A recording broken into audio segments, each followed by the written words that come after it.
కలవపూడి శివ అంటే చాలా మంచి నేమ్ ఉంటుంది కదా, అన్ని పార్టీలు మిమ్మల్ని యాక్సెప్ట్ చేస్తాయి అనుకుంటున్నాను. నేను ఎవరిని వ్యక్తిగతం విమర్శించనండి. ప్రజలకి సేవ చేస్తే వెళ్ళాలన్న ఆలోచనతో నేను 2005లో ముందు ట్రస్ట్ పెట్టి ఇప్పుడు మీరు ఎవరికైతే సీట్ ఇప్పించారో మీ సీటుని ఒక విధంగా త్యాగం చేశారు. ఆ రోజు మీకు ఇష్టమై వెళ్ళారు ఎంపీగా, ఇష్టం లేకుండా వెళ్ళారు. పార్టీ ఆదేశించింది, ఆదేశాన్ని పాటించాను అంతే. మీరు ఎవరినైతే నమ్మి మీ సీటుని త్యాగం చేసి రాజకీయాల్లోకి తీసుకొచ్చి సీట్ ఇప్పించారో అతనే ఇప్పుడు మీకు వెనుపోటు పొడిచినట్టు. రాజకీయం అలాగే ఉంటుందండి. ఇప్పుడున్న రాజకీయాల్లో దెబ్బకి దెబ్బ వేయాలి, వెన్నుపోటు పొడవాలి, లేకపోతే తిట్టాలి, తిట్టించుకోవాలి, కోట్ల రూపాయలు డబ్బు ఖర్చు పెట్టాలి, దోచుకోవాలి. ఇది కాకుండా మీలాగా ఇంత సౌమ్యంగా ఇంత పద్ధతిగా రాజకీయాలు చేస్తానంటే సస్టైన్ కాగలుగుతారా అని. మా నియోజకవర్గం అయితే నాకు సెట్ అవుతుందండి. ఎందుకంటే అక్కడ ప్రజలందరూ కూడా మంచివాళ్ళు, అందరూ కష్టపడేవాళ్ళు, అందరూ రైతాంగం. చిరంజీవి ప్రజారాజ్యం పెట్టిన 2009లోనూ మీరు ఆ వేవం తట్టుకుని మీరు అక్కడ గెలిచారు. జగన్ వేవం తట్టుకుని మీరు గెలిచారు. అలాంటి వ్యక్తి ఇవాళ టికెట్ కోసం అధిష్టానం ముందుకి వెళ్ళి విజ్ఞప్తి చేసుకోవాల్సిన పరిస్థితి వస్తుందని అసలు ఊహించారు? అన్నీ అనుకుని అన్నీ జరగవు కదా.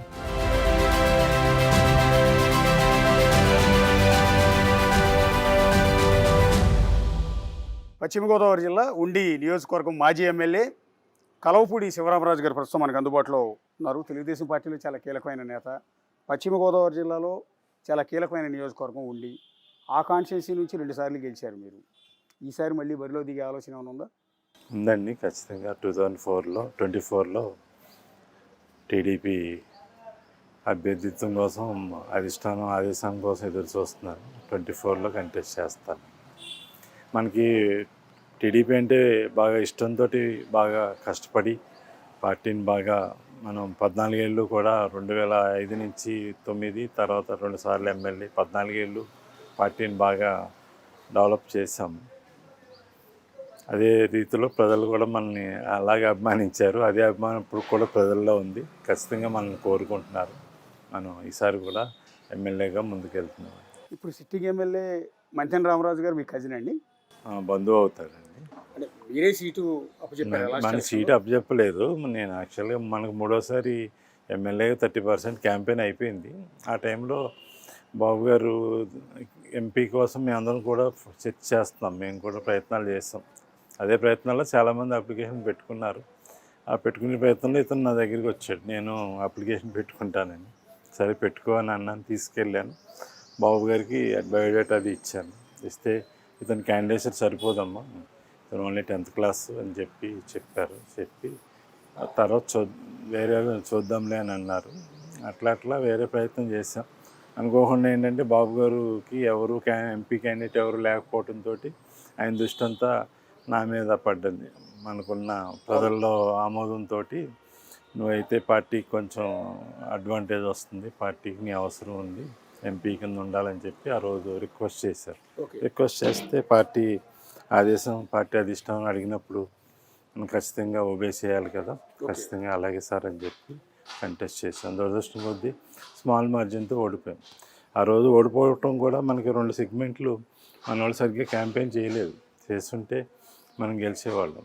ఇక్కడ నరసాపురం ఒకటి, తాడేపల్లిగూడెం ఒకటి, అలా ఎమ్మెల్యేలుగా పనిచేసిన వాళ్ళే అయినా కానీ మరి ఎందుకో సరిగ్గా క్యాంపెయిన్ చేయలేకపోయారు. దాని మీద మనం ఓడిపోయాం.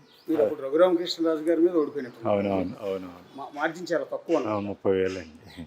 అవును, అది కూడా 4 లక్షల పైన ఓట్లు వచ్చినాయి కదా. 4,19,000 వచ్చినాయండి మనకి. ఓకే, ఆయనకి 4,50,000. 4,50,000, 49,000 వచ్చింది. చాలా ఎంపీగా చాలా లో మార్జిన్తో ఓడిపోయింది మీరేనేమో. ఫస్ట్ భరత్, తర్వాత నేను. ఓహో, భరత్ 5,000. అప్పుడు జనసేన ఎఫెక్ట్ ఉందండి? జనసేన ఎఫెక్ట్ ఉందండి. జనసేనలో దగ్గర 2,50,000 పడినాయి. నాగబాబు గారు చిరంజీవి గారి సోదరుడు స్వయాన పోటీ చేశారు జనసేన నుంచి. ఆయనకి 2 లక్షల పైగా 2,50,000 వచ్చినాయి. ఓకే, అందులో 2 లక్షలు టీడీపీ ఓట్లే. ఓకే, 50,000 ఒకటే ఆ ఓట్లు. ఓకే, వైఎస్ఆర్సీపీ నుంచి 50 వచ్చినాయి. 2 లక్షలు మన టీడీపీ నుంచి వెళ్ళిపోయాయి. టీడీపీ ఇప్పుడు జనసేన పోటీ చేయకుండా ఉన్నా మీరే ఎంపీ? అవునండి. లేదు, మీ పార్టీ వాళ్ళు పూర్తిగా కోఆపరేట్ చేసినా మీరే ఎంపీ? అవునండి. ఓన్లీ అదృష్టంగా ఎంపీ రఘురామకృష్ణరాజు అయ్యారు. కానీ ఆయన పాపం పార్టీని ప్రశ్నించినందుకు బాగా ఇబ్బంది పడ్డారు ఆయన. చాలా ఇబ్బందులు ఎదుర్కొన్నారు. ఆయన పట్టుదలతోటి నిలబడ్డారు ధైర్యంగా. ఈసారి నెక్స్ట్ ఆయన ఎంపీ కింద ఆయనే వస్తున్నారు. టీడీపీ నుంచి ఆయనే వస్తారు. రఘురామకృష్ణరాజు గారు అదే సిట్టింగ్ స్థానం నుంచి పోటీ చేస్తారు. మిమ్మల్ని ఎవరైతే ఓడించారో, మీరు ఎవరి మీద అయితే ఓడిపోయారో ఆయనే మళ్ళీ ఎంపీగా మీ పార్టీ నుంచి పోటీ చేస్తారు. అవును. సో మీరు ఇప్పుడు అక్కడ మళ్ళీ ఎంపీగా పోటీ చేద్దామని అవకాశం లేదు. మరి పార్టీ ఏం ఆప్షన్ ఇస్తుంది సార్ మీకు? పార్టీని నేను అడిగింది ఉండి ఎమ్మెల్యేని అడిగాను. ఎంపీకైనా మనం సరిపోలేండి. ఎంపీ అని ఉండేప్పటికీ బోడంత ఎక్స్పెన్సివ్. అది నేనేమీ ఆర్థికంగా సంపాదించిన కాదు.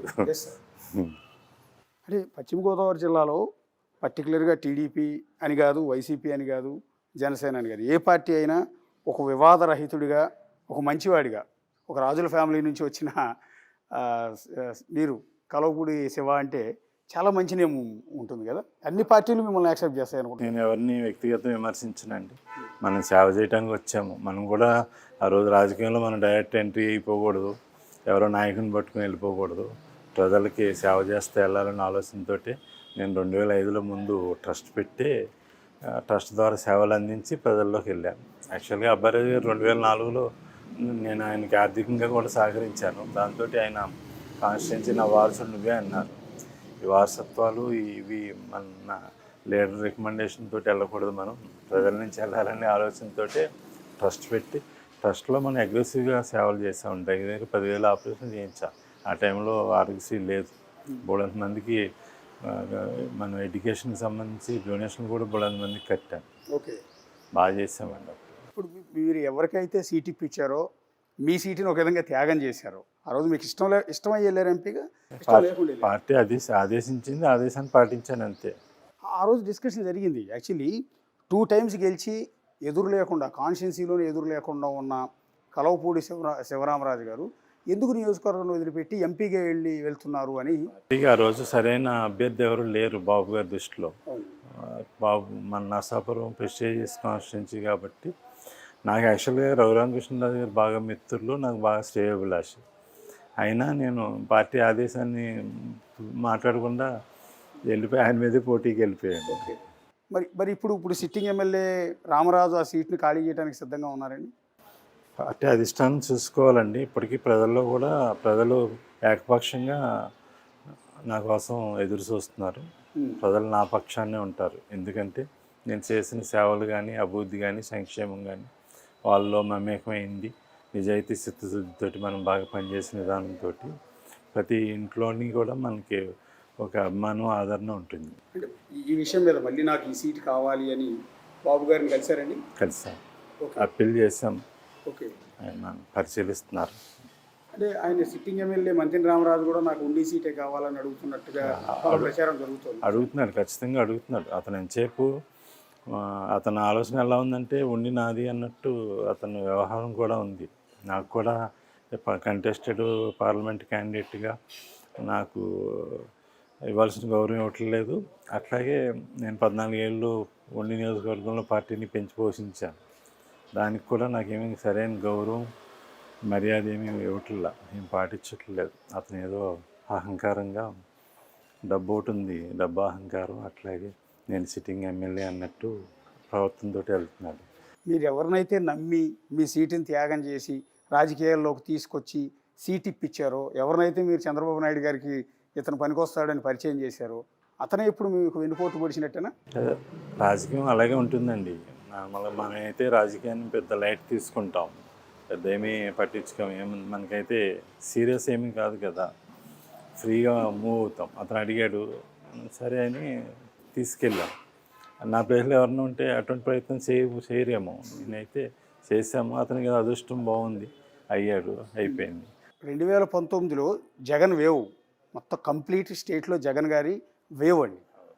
అవునన్నా కాదన్నా అది నిజం. 151 సీట్లతో బంపర్ మెజార్టీతో వాళ్ళు గెలిచారు. అంత వేవ్లో, అంత జగన్ గారి వేవ్లో కూడా ఉండి నియోజకవర్గంలో పసుపు జెండా ఎగిరింది. బహుశా ఆ జిల్లాలో పాలకొల్లు కూడా రామానాయుడు కూడా గెలిచారు. అది ఓకే, గెలిచారు. అయితే నేనేమంటానంటే ఆ వేవ్లో ఉండిలో గెలవటం అనేది మామూలు విషయం కాదు. అప్పుడు ఇప్పుడు కలవపూడి శివ గారు చేసిన డెవలప్మెంట్ యాక్టివిటీసు, కలవపూడి శివ గారికి ఉన్న పేరు, మంతెన రామరాజుని ఎమ్మెల్యేగా గెలిపించిందా? అంటే మీరు నిలబెట్టిన అభ్యర్థి కాబట్టి, లేదా మంతెన రామరాజు స్వయంగా గెలిచారా? లేదు, ఖచ్చితంగా నేను నా కష్టం, అలాగే పార్టీ కార్యకర్తల కష్టం, నాయకుల కష్టం, ప్రజల అభిమానం, ఖచ్చితంగా నేను 14 ఏళ్ళ కష్టమే 2019లో గెలవగలిగాను. ఉండి టీడీపీ కంచుకోవడం ఆ విషయంలో అసలు ఎవరు లాస్ట్ అంత వేవ్లో కూడా గెలిచిన పార్టీ గత 5 ఏళ్లలో మీ పార్టీ నుంచి గెలిచినా లేదా మీరు గెలిపించిన మంతెన రామరాజు గారు ఎమ్మెల్యేగా సమర్థవంతంగా పనిచేశారనుకుంటున్నారు. మీరు అక్కడ గ్రౌండ్లో చెక్ చేయండి. నార్మల్గా వీళ్ళు లోకల్ బాడీ ఎలక్షన్ అన్నింటిని కూడా ఏమీ వీళ్ళు ఎగ్జిక్యూట్ చేయలేదు. సర్పంచ్లు చేయలేదు, ఎంపీటీసీలు చేయలేదు. ఇలా ఆకివీడులో ఎలక్షన్ ఎగ్జిక్యూట్ చేశారు. ఎగ్జిక్యూషన్లో కూడా నన్ను అలౌ చేయలేదు. అయినా నేను ఏదో 2 రోజులు క్యాంపెయిన్ చేసి వచ్చేసాను. అందులో మన నగర పంచాయతీలో కూడా ఓడిపోవడం జరిగింది. పట్టుంటే గెలవాలి కదా. మీరు ఉంటే ఖచ్చితంగా నేనుంటే నేను ఏ ఒక్క సీటు వదలన సమస్య లేదు. నేనుంటే నాకు 70 పంచాయతీలు, ఈ నగర పంచాయతీ అన్నీ కైవసం చేసుకునేవాడిని. ఎంపీటీసీలు అన్నీ కూడా, జడ్పీటీసీలు అన్నీ కూడా కైవసం చేసుకునేవాడిని. అందులో సమస్య లేదు. అధిష్టానం ఎలక్షన్ వద్దన్నా కానీ నేను అక్కడ పార్టిసిపేట్ చేయదును, అన్నీ గెలిచేవాడిని. ఇప్పుడు మీరు ఇందాక ఒక మాట అన్నారు, మీరు ఎంపీగా కంటెస్ట్ చేశారు, అదే నియోజకవర్గం మాజీ ఎమ్మెల్యే, అదే సీట్ని మీరు ఆయనకి త్యాగం చేశారు. కానీ ఆయన నుంచి నాకు సరైన రెస్పెక్ట్ అనేది ఉండటం లేదు, అహంకారం కనిపిస్తుంది. అది ఏ విధంగా కనిపిస్తుంది? దాన్ని ఏమైనా పార్టీ దృష్టికి తీసుకెళ్లారా? నేనేమి చెప్పనండి ఒకరి గురించి. ఏదన్నా ఇలా కావాలని రికమెండేషన్ చేస్తాను తప్ప వీడది ఇది అని నేను ఎవరి గురించి మాట్లాడను. అది అది రాతలే అన్నట్టు, విధులే అన్నట్టు ఉంటాను తప్ప దాని గురించి ఎక్కువ నేను పిత్రీలు షాడీలు చెప్పే నేచర్ కాదండి. ఒకరి గురించి అసలు వ్యక్తిగతంగా అసలు మాట్లాడను, కామెంట్ కూడా చేయను. ఇప్పుడు రాజకీయాలకి సెట్ అవుద్దా రాజుగారు? అంటే నేను ఏమంటానంటే, ఇప్పుడున్న రాజకీయాల్లో దెబ్బకి దెబ్బ వేయాలి, వెన్నుపోటుకు వెన్నుపోటు పొడవాలి, లేకపోతే తిట్టాలి, తిట్టించుకోవాలి, కోట్ల రూపాయలు డబ్బు ఖర్చు పెట్టాలి, దోచుకోవాలి.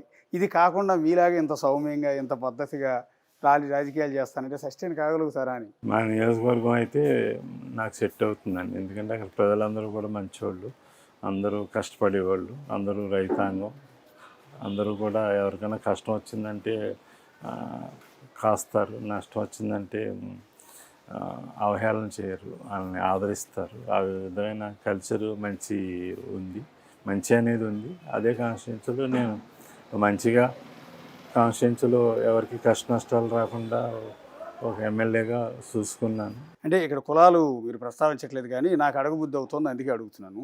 ఉండి భీమవరం రాజులు, మీ కులానికి సంబంధించిన రాజుల ఫ్యామిలీస్ ఎక్కువ ఉంటాయి. ఆ రాజుల్లో పార్టీలకు అతీతంగా అందరూ కూడా కలవపూడి శివరామరాజు అంటే అభిమానిస్తారు. అందుకనే ఏ ఎన్నికలైనా ఆయన వరుసనే గెలుస్తూ వచ్చారు అని. మరి ఇప్పుడున్న సిచ్యువేషన్, ఇప్పుడు ఏదైతే మంతెన రామరాజు నాకే సీటు కావాలంటాం, ఆ సీటు విషయంలో కూడా కొంత వివాదం రైజ్ అయిన సందర్భంలో ఆ రాజులంతా మీకు మద్దతు ఇస్తున్నారా, రామరాజు అనుకుంటారా? నాకు మీకు ఇందాక చెప్పాను కదా, నాకు కులాలతో సంబంధం లేదు. బీసీలు అందరూ నాకు అవుట్రేట్గా సపోర్ట్ చేస్తారు. ఎందుకంటే నేను బీసీలని ఆ విధంగా గౌరవించి ప్రోత్సహించాను. ఎవరైతే మెరిట్ ఎక్కడుందో అక్కడ తీసి వాళ్ళని ఎంకరేజ్ చేశాను. అట్లాగే కాపు సమాజ వర్గం కూడా మాకు బలమైన సమాజ వర్గం.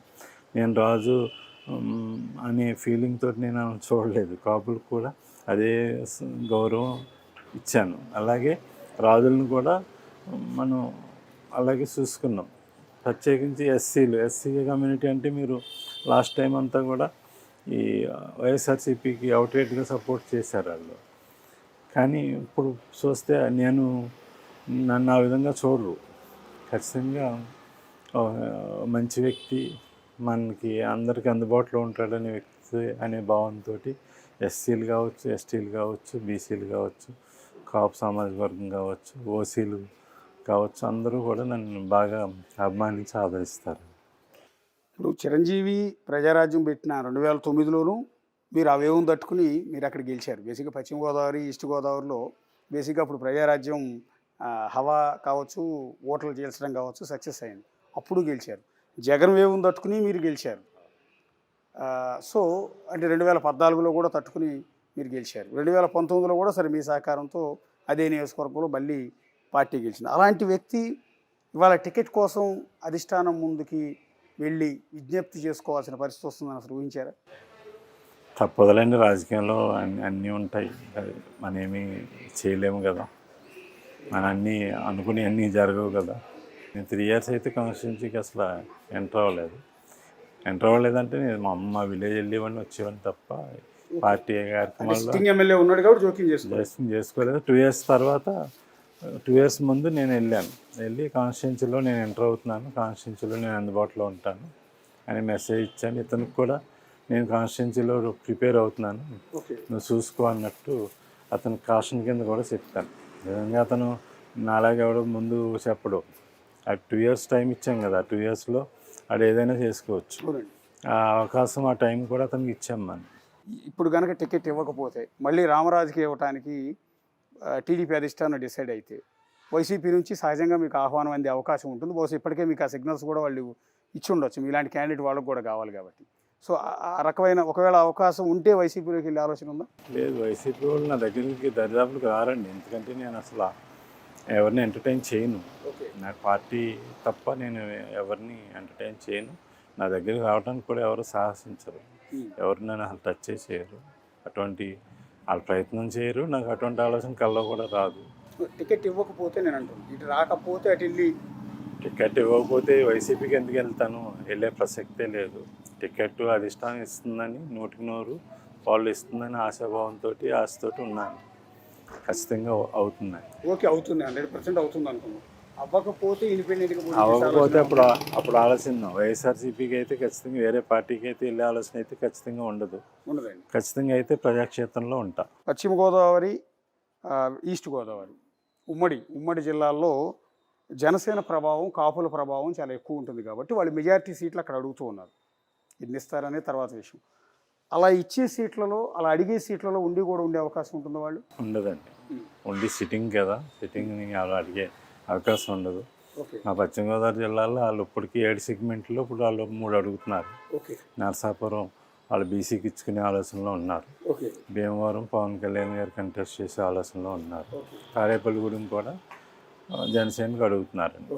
3 అడుగుతున్నారు. 4 టీడీపీ ఉంటే 3 ఏమో జనసేన ఉంటాయి వాళ్ళు అడిగేది. ఒకటి శివరామరాజు గారు ఒక మాట, మీరు 2009, 2014 2 టైమ్స్ వరుసగా ఎమ్మెల్యే. ఈ ఎమ్మెల్యేలో శివరామరాజు మార్క్ డెవలప్మెంట్ ఇచ్చేసాను నేను ఉండి నియోజకవర్గం అనగానే ఎక్కువగా చేపల చెరువులు, రైస్ మిల్లులు, అగ్రికల్చర్ బేస్డ్ ఎక్కువగా మనకు అనిపిస్తుంటుంది. అక్కడ పర్టికులర్గా నేను ఈ డెవలప్మెంట్ చేశాను అని చెప్పుకునేది ఏమన్నా? ఖచ్చితంగా ఉండి నియోజకవర్గాన్ని నేను బాగా డెవలప్ చేశాను. వ్యవసాయానికి సంబంధించిన అన్ని వస్తువులు, ఇరిగేషన్కి సంబంధించి వర్క్స్ అన్నీ కూడా ఎగ్జిక్యూట్ చేసి సాగునీటి వసతిని కల్పించాను. డ్రైనేజీలన్నింటినీ కూడా బాగు చేసి ముంపుకు గురవ్వకుండా డ్రైనేజీ వ్యవస్థని ప్రక్షాళన చేశాను. అట్లాగే అక్కడ ఆ ప్రాంతంలో ఆక్వాకి అవకాశం ఉంది కాబట్టి ఆక్వాని బాగా ప్రమోట్ చేశాం. ఆక్వాని బాగా ప్రమోట్ చేయటువంటి 24 గంటలు కరెంటు తీసుకురావటం కానీ, పర్మిషన్ ఫ్రీగా ఇవ్వటం కానీ, అదేవిధంగా ఈ పవర్ కూడా సబ్సిడీ కూడా ఇప్పించడం, వాటర్ ఇప్పించడం అన్నీ చేయటం వల్ల జీడిపిలో మేము 2nd ప్లేస్కి వచ్చాం. నేను సంపాదించుకోలేదు కానీ ఉండి నియోజకవర్గాన్ని సంపన్న నియోజకవర్గంగా తీర్చిదిద్దాను. నా దృష్టి ఇంకా ఫర్దర్ నా ఆలోచన ఎలా ఉంటుందంటే, జీడిపి అనేది 10-20% పీపుల్ మధ్యలోనే ఉంటుంది. అది నెక్స్ట్ మన దృష్టి అంతా పర్ క్యాపిటల్ ఇన్కమ్ మీద దృష్టి పెడుతున్నాం. పర్ క్యాపిటల్ ఇన్కమ్ని ఇంప్రూవ్ చేస్తే ప్రతి ఒక్కరికి చంద్రబాబు నాయుడు గారి ఆలోచన పేదరికం లేని సమాజం నిర్మించాలి, పేదవాడిని పూర్ టు రిచ్ అనేది ఏది ఉందో అదన్నీ కూడా మనం సక్సెస్ పర్ క్యాపిటల్ ఇన్కమ్ పెంచడం వల్ల అచీవ్ అవుతాం. 2019 ఎన్నికల్లో ఎంపీగా పోటీ చేయడం వల్ల ఫైనాన్షియల్గా నష్టపోయారని ప్రచారం ఉంది. మీరు పర్టికులర్గా నిజమేనండి? ఆస్తులు కూడా అమ్ముకుని మరి ఎన్నికల్లో ఖర్చు పెట్టారు అని. ఫైనాన్షియల్గా కొంచెం అప్పటికే మేము 2007లో లోకల్ ఎలక్షన్ చేసాం, 2009లో ఎలక్షన్ చేసుకున్నాం, మళ్ళీ 2013లో మళ్ళీ లోకల్ ఎలక్షన్ చేసాం, మళ్ళీ 2014లో ఎలక్షన్ చేసాం, మళ్ళీ 2019లో ఎలక్షన్ చేసాం. 5 ఎలక్షన్లు చేసాం. ఖచ్చితంగా ఆర్థికంగా కొంచెం ఇబ్బంది పడ్డాం. కానీ నేను కూడా కంపెనీని ఇబ్బంది పెట్టకూడదు, కంపెనీ నుంచే సపోర్ట్ అండి మొత్తం. ఇంకా కంపెనీని బ్రదర్స్ని ఇబ్బంది పెట్టకూడదని నేను కొంచెం ఈ 4.5 ఏళ్ళు కొంచెం సైలెంట్ అయిపోయాను. కానీ ఇప్పుడు మా వాళ్ళు ఖచ్చితంగా నువ్వు రాజకీయంలో సేవ చేసేవాడు, అవసరమైతే మేము కొంత కష్టపడతాంలే, కష్టపడి నేను మీకు సపోర్ట్ చేస్తామని చెప్పి వాళ్ళు ముందుకు వచ్చారు. ఆర్థికంగా 2024 ఎలక్షన్ కూడా వాళ్ళే చేసే విధంగా ముందుకు వచ్చారు. 2019 ఎన్నికల్లో మీరు ఇందాక ఒక కంప్లైంట్ చెప్పారు. ఆ పార్లమెంట్ సెగ్మెంట్లోకి వచ్చి ఒక 2 నియోజకవర్గాలు నరసాపురం, ఇంకో కాన్స్టిట్యున్సీ చెప్పారు. తాడేపల్లిగూడెంలో ఉన్న నాయకులు కొంత సపోర్ట్ చేయలేదు, ప్రచారం చేయలేదు, దానివల్ల ఓడిపోయాను, ఆ మార్జిన్ అందువల్లే వచ్చింది అని. అట్లాగే పార్టీ అధిష్టానం నుంచి కూడా మీకు ఆ ఎన్నికల్లో ఖర్చు పెట్టడానికి ఫండింగ్ రాలేదు అనేది నిజమేనా? అయ్యి వద్దులేండి, అవన్నీ ఎందుకులేండి, పని అయిపోయింది కదా. అవ్వకుండా ఉంటే మనం మాట్లాడుకోవచ్చు, అయిపోయింది దాని గురించి మాట్లాడుకోవటం కలిసి వచ్చేది ఏం లేదు. ఈసారి అయితే ఎట్టి పరిస్థితుల్లో ఉండి నుంచి ఎమ్మెల్యేగా బరిలో దిగబోతున్నాం. ఖచ్చితంగా దిగుతా. 100% టీడీపీ మ్యాండేట్ కోసం ఎదురు చూస్తున్నాను. టీడీపీ మ్యాండేట్ తోటి కంటెస్ట్ చేస్తాను. అంటే మీతో ఎంతసేపు మాట్లాడిన తర్వాత నాకు అనిపించింది ఏంటంటే మీరు పక్కా రాజకీయం మీకు అలవాటు కాలేదేమో అనిపిస్తుంది. నాకు రాజకీయం అలవాటు చేసుకోవాల్సిన అవసరం లేదు, నాకు రాజకీయం కూడా అవసరం లేదు. నా స్వతహాగా నా లక్షణం సేవ చేసే లక్షణం. నేను ఇప్పుడు రాజకీయాల్లోకి వచ్చింది కూడా సేవ చేయడానికి వచ్చాను. తెల్లారులేగితే సేవ చేయడానికి ఆలోచన, ఎవరైనా 10 మందికి ఎలా ఉపయోగపడాలనే ఆలోచన ఉంటుంది తప్ప మనం రాజకీయం గురించి నాకు ఎక్కువ ఆలోచన ఉండదు. ఇప్పుడు నేను రాజకీయాల్లో నేను ఎందుకు అడుగుతున్నానంటే మీ ఉన్న సీట్ని మీ బంధువు కదా అని ఒక అతన్ని తీసుకొచ్చి అక్కడ నుంచోబెట్టి పార్టీకి పరిచయం చేసి సీట్ ఇప్పించారు. ఆయన ఇప్పుడు నేను సీట్ ఇవ్వనంటున్నాడు, మాట తప్పారు. అదే అధిష్టానం విషయంలో లాయల్టీ, విశ్వాసంతో వాళ్ళు ఏం చెప్తే చేయాలన్న ఉద్దేశంతో ఇష్టం లేకపోయినా ఎంపీకి వెళ్ళి పోటీ చేశారు, ఆర్థికంగా నష్టపోయారు. ఇక్కడ ఆర్థికంగా నష్టపోయారు, వెన్నుపోటుకు గురయ్యారు, అతి విశ్వాసానికి వెళ్ళి విధేయతకు వెళ్ళి తీవ్రంగా నష్టపోయి ఇప్పుడు సీట్ అడిగే పరిస్థితిలోకి వచ్చి ఇవన్నీ చూసిన తర్వాత కూడా రాజకీయం నేర్చుకోకపోతే ఎట్లా మీరని చూద్దామని పయ్యోడు ఉన్నాడండి. అలాగే మనకి అధిష్టానం ఉంది, అన్నిటికీ ఆయనే ఉన్నాడు, బాబు గారే ఉన్నాడు, ఆయనే చూసుకుంటాడు. అంత ఇంకోటి అండి, మీ అనుభవం దృష్ట్యా చెప్పండి. వెస్ట్ గోదావరి, ఈస్ట్ గోదావరిలో జనసేనతో కలిసి ఈసారి పోటీ చేశారు. లాస్ట్ టైం అదే జనసేన పార్టీ తరఫున నాగబాబు గారు పోటీ చేయడంతో మీరు ఎంపీగా ఓడిపోయారు కదా. ఈసారి అదే పార్టీ మీది కలుస్తోంది. ఎలా ఉండబోతుంది ఆ 2 జిల్లాల్లో? 2 జిల్లాలు బాగుంటుందండి. 2014లో ఏ విధంగా గెలిచామో 14, 15 ఈసారి కూడా 15 ఉమ్మడి పశ్చిమ గోదావరి జిల్లాలో 15 గెలుస్తాం. నేను లాస్ట్ టైం ఓడిపోయానంటే నాగబాబు గారు ఒక కారణం, పవన్ కళ్యాణ్ గారు కూడా నాకు భీమవరాన్ని పెట్టడం ఇంకొక కారణం. పవన్ కళ్యాణ్ గారు లేకపోయినా నాకు భీమవరంలో మా ఉండిలో నాకు 25,000 మెజార్టీ వస్తే భీమవరంలో నాకు 40,000 మెజార్టీ వస్తుంది. భీమవరం పబ్లిక్ కూడా నన్ను బాగా అంత ఆదరిస్తారు. పవన్ కళ్యాణ్ భీమవరం కంటెస్ట్ చేయకపోయినా నేను గెలిచేవాడిని. నాగబాబు గారు పవన్ కళ్యాణ్ ఇద్దరు ఉన్నారు కదా నాకు. మా ఉండి అంటే భీమవరం చుట్టూరు ఉంటుంది, ఆ ఇన్ఫ్లుయెన్స్ అంతా అక్కడ ఉంది. నాగబాబు గారేమో మొత్తం టీడీపీ ఓట్ బ్యాంక్ అంతా తీసుకెళ్ళిపోయారు.